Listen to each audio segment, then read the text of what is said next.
Alright, what's up guys? This is Baca, headed to Santa Barbara to roast some coffee, and I thought I'd do a quick little video on brewing ratios. Now, when we're talking brew ratios, we're just talking how much coffee we're using in correlation to how much water we're using.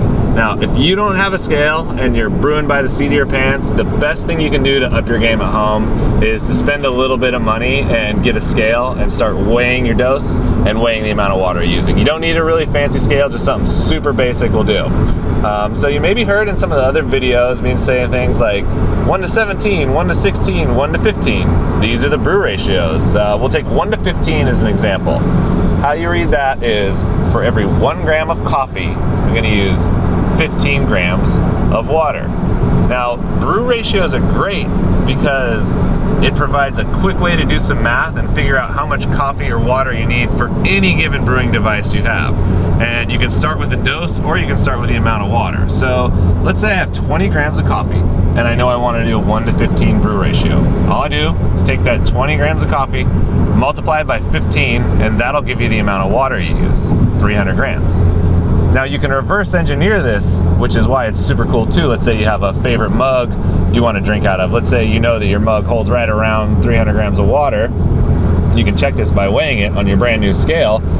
You want to use that 1 to 15, you just take that 300, divide it by 15, and that'll give you your dose, which is 20 grams. This is fantastic because it makes it easy to adjust, your coffee to water ratio that you prefer, so you can figure out your dose or water volume for any brewer. Let's say you have a brewer that holds a really small amount of coffee, or you want to make a whole lot of coffee, you have a really big mug that you want to fill up. Plug in those brew ratios, take out your iPhone, do a little math, and figure it out.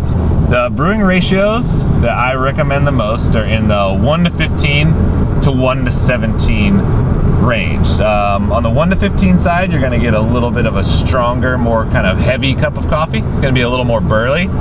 If you like coffee that's a little bit more delicate, a little bit more open, more clarity, you might want to kick into that 1 to 17 range, but anywhere in there is going to be good.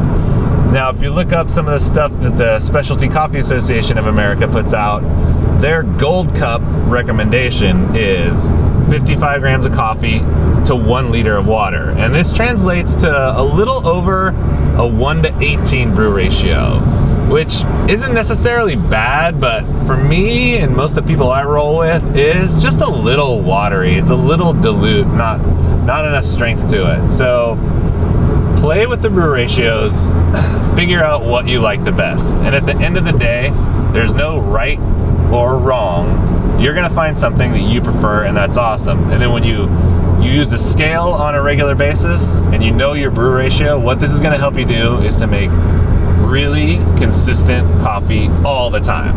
And now the brew ratio, of course, is just one part of it. There's a bunch of other stuff that affects it. I'll talk about grind setting and brew time in another video, but I just wanted to drop some brew ratios on you.